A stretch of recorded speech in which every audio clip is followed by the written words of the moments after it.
Batman Arkham Knight. Released along with controversy regarding DLC, expensive season passes, and a cancelled Batmobile edition just days before launch, is this a satisfying conclusion to the Arkham Knight trilogy we deserve, or is it not the ending that we need right now? For the most part, this game falls somewhere in between. Arkham Knight is set some time after the events of Arkham City. Crime rates have dropped, people are safer to go about their lives, and there is a sense of normality returned to Gotham.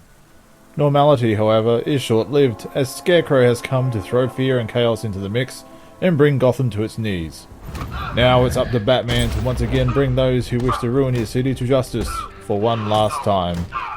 The main story arc is one that I can champion but also find fault with. For the most part, this story had me on the edge of my proverbial seat. I found Scarecrow to be immensely terrifying and intimidating like I never imagined I ever would. A trademark this series does so well with each outing. As soon as Scarecrow hits the scene, he does so in a big way, forcing a mass evacuation of Gotham City, now held hostage, the streets filled with criminals. There's an upside. Now Batman can bring out the beastly Batmobile without recourse. I'll get to the Batmobile later. Without spoiling too much, Scarecrow always feels just out of your reach the entire game. You never truly fight him one-on-one, however I didn't miss that. His presence alone instilled such a great tone of dread and darkness, which was enough for him to feel a worthy villain. Your interaction with Oracle and Commissioner Gordon adds yet another layer to the overarching narrative. One of family and doing what you need to do to save them, no matter the cost. You'll often cross paths with Tim Drake, Robin, and Dick Grayson, Nightwing, and much to Bruce Wayne's reluctance, he eventually accepts their help. Now, I think he's stockpiling arms right here in Gotham. The question is where.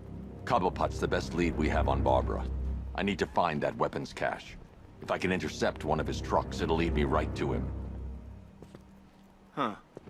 If only you knew someone who's been tracking their movements.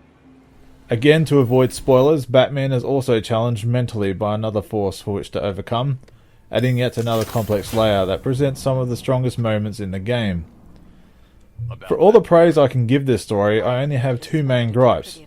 The main one being the reveal of just who the Arkham Knight really is. The story tries to lay out a number of misdirections on who it could be, but they are too frequent and in your face that it also gives it away early game. I didn't want it to end like this, Batman. I kinda hoped you'd put up more of a fight.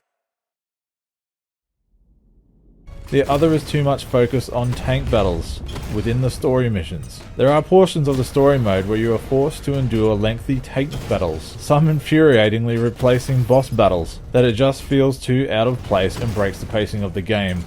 If you can look past those negatives, the game's third act brings us a masterful introspective and also a retrospective of what Batman is and needs to be for Gotham and his loved ones. You truly have to experience that for yourself to understand. If you also achieve the 100% game completion, you unlock the true ending of the game, which at first I found to be a complete cop-out, but after thinking about it, I've grown to love. Look out for my article explaining the ending and my theory behind it. The Arkham games have changed so much in the action-adventure genre for the better part of a decade, and many games are still mimicking its combat to this day. Rocksteady have improved on everything in almost every way.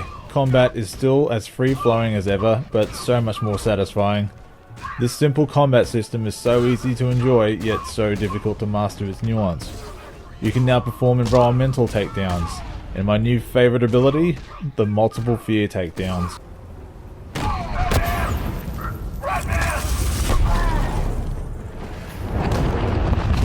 Predator mode is still as intense, and I found myself wanting to take my time more to plan out an attack, as there are so many enemy variations that you actually need to prep the arena before entering to ensure a victory. It makes for an even more gratifying experience. One of my favourite features makes a return, actually doing detective work. Scanning crime scenes and formulating an account of events using your detective mode in your bat cowl is as enjoyable as ever watching the clues unfold before you. There's just enough of it in this game that I'm glad they put it in. Now for the Batmobile. Love it or hate it, it was the most natural progression to eventuate in this series, and for the most part executed brilliantly. Driving around Gotham requires somewhat of a learning curve, but an hour or so in and you're cruising around like a pro. Careening around Gotham is such a thrilling experience that I found myself just wanting to explore Gotham at breakneck speeds quite a bit. On the flip side, when you're forced into tank mode for some portions of the game, within the story mode and its challenges, it feels very out of place and often breaking down into tedium. However, if the Arkham Knight brought an armada of tanks to Gotham, it only makes sense Batman to bring one as well. I feel the tank missions could have been reduced, but the way the Batmobile is used remotely in missions was handled amazingly, and I love those moments. This game is simply stunning to watch unfold before you. Rocksteady have created my favourite iteration of the Batman mythos and Gotham over the course of these games. From the way the moonlight casts over the cityscapes, the way the rain patterns change in the wind, the gritty textures of the Batmobile, and all the subtle battle damage Batman sustains over the course of this long night, it is a visual spectacle and one of the best looking games I've played this generation. Enough said. In conclusion, Batman Arkham Knight gives us a closure to, in my opinion, the best Batman trilogy in all media. The ending is satisfying enough that it makes you think more about it after the fact, but it still leaves you wanting. The game plays better than it ever has, and refines all aspects to near perfection. If you want to truly feel like Batman, then this is the right game to play. Look, I'm sure standing there like a towering pillar of muscle works on the more impressionable girls, but I'd be much more impressed with some keys.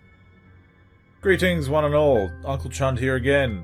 I am now bringing you a review on my Batman Arkham Knight Batmobile. Now, I acquired this short